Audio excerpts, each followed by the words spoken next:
exert tremendous political influence. That's what this battle is all about.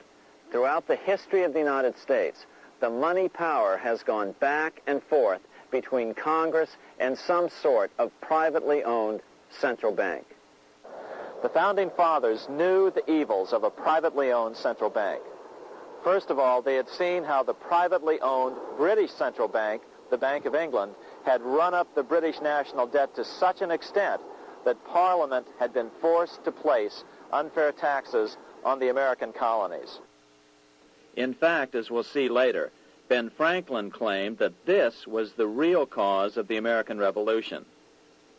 Most of the Founding Fathers realized the potential dangers of banking and feared bankers' accumulation of wealth and power.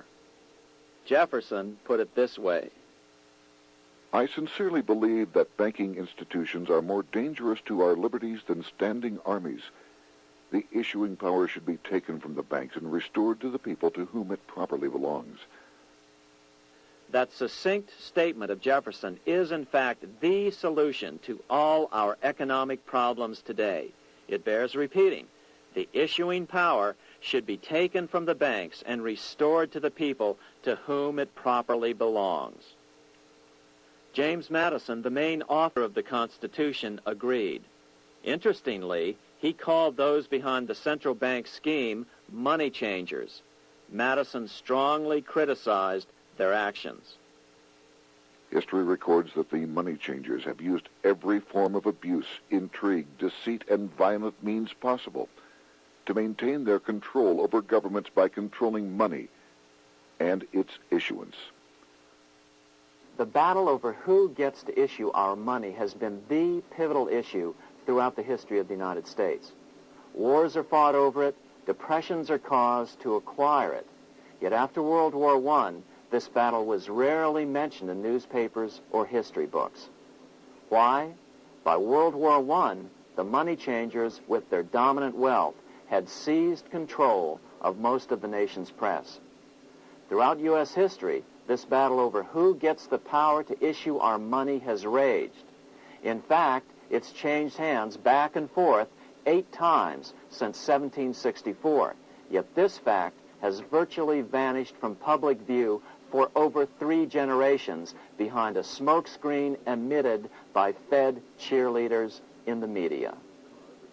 Until we stop talking about deficits and government spending and start talking about who controls how much money we have, it's all just a big shell game, a complete and utter deception. It won't matter if you pass an ironclad amendment to the Constitution mandating a balanced budget. Our situation is only going to get worse until we root out the cause at its source. What's the solution for our national problem? First of all, education. That's what this video presentation is all about. But secondly, we must act. We must take back the power to issue our own money. Issuing our own money is not a radical solution. I want to stress that. It's the same solution used at different points in U.S. history by men like Benjamin Franklin, Thomas Jefferson, Andrew Jackson, Martin Van Buren, and Abraham Lincoln. So, to sum it up, in 1913, Congress gave an independent central bank, deceptively named the Federal Reserve, a monopoly over issuing America's money, and the debt generated by this quasi-private corporation is what is killing the American economy. Though the Federal Reserve is now the most powerful central bank in the world, it was not the first. So where did this idea come from? To really understand the magnitude of the problem, we have to travel back to Europe. Just who are these money changers James Madison spoke of? In the Bible, 2,000 years ago, Jesus drove the money changers from the temple. It was the only time Jesus used force during his ministry. What were money changers doing in the temple? When Jews came to Jerusalem to pay their temple tax, they could only pay it with a special coin, the half shekel of the sanctuary. This was a half ounce of pure silver about this size. It was the only coin around at that time which was pure silver and of assured weight, without the image of a pagan emperor. Therefore, to Jews, the half shekel was the only coin acceptable to God. But these coins were not plentiful. The money changers had cornered the market on them. Then they raised the price, just like any other commodity, to whatever the market would bear. In other words, money changers were making exorbitant profits because they held a virtual monopoly on money. The Jews had to pay whatever they demanded. To Jesus, this totally violated the sanctity of God's house.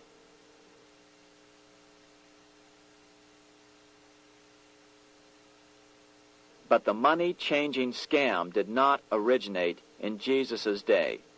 200 years before Christ, Rome was having trouble with money changers. 2 early Roman emperors had tried to diminish the power of the money changers by reforming usury laws and limiting land ownership to 500 acres. They were both assassinated. In 48 B.C., Julius Caesar took back the power to coin money from the money changers and minted coins for the benefit of all. With this new, plentiful supply of money, he built great public works projects. By making money plentiful, Caesar won the love of the common man. But the money changers hated him. Some believe this was an important factor in Caesar's assassination. One thing is for sure, with the death of Caesar came the demise of plentiful money in Rome. Taxes increased, as did corruption. Just as in the case of America today, usury and debased coin became the rule. Eventually, the Roman money supply was reduced by 90%. As a result, the common people lost their lands and their homes, just as is about to happen soon in America. With the demise of plentiful money, the masses lost confidence in the Roman government and refused to support it. Rome plunged into the gloom of the Dark Ages.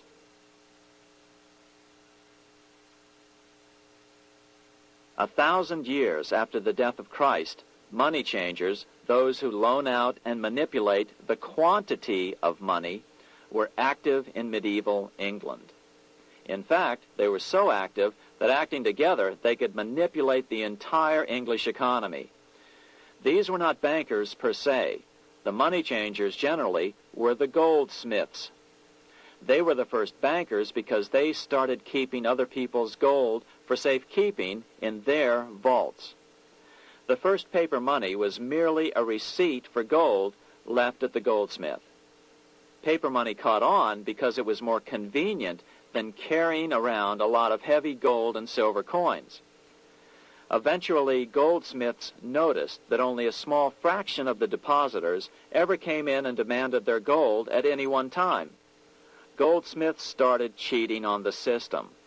They discovered that they could print more money than they had gold, and usually no one would be the wiser. Then they could loan out this extra money and collect interest on it. This was the birth of fractional reserve banking. That is, loaning out many times more money than you have assets on deposit. So, if $1,000 in gold were deposited with them, they could loan out about $10,000 in paper money and draw interest payments on it, and no one would ever discover the deception. By this means, goldsmiths gradually accumulated more and more wealth and used this wealth to accumulate more and more gold. Today, this practice of loaning out more money than there are reserves is known as fractional reserve banking. Every bank in the United States is allowed to loan out at least 10 times more money than they actually have. That's why they get rich on charging, let's say, 8% interest. It's not really 8% per year, which is their income. It's 80%. That's why bank buildings are always the largest in town. But does that mean that all interest or all banking should be illegal? Hardly. In the Middle Ages, canon law, the law of the Catholic Church, forbade charging interest on loans. This concept followed the teachings of Aristotle and St. Thomas Aquinas. They taught that the purpose of money was to serve the members of society, to facilitate the exchange of goods needed to lead a virtuous life. Interest, in their belief, hindered this purpose by putting an unnecessary burden on the use of money. In other words, interest was contrary to reason and justice. Reflecting church law in the Middle Ages, Europe forbade charging interest on loans and made it a crime called usury. As commerce grew, and therefore opportunities for investment arose in the late Middle Ages, it came to be recognized that to loan money had a cost for the lender, both in risk and in lost opportunity. So some charges were allowed, but not interest per se. But all moralists, no matter what religion, condemn fraud, oppression of the poor, and injustice as clearly immoral. As we will see, fractional reserves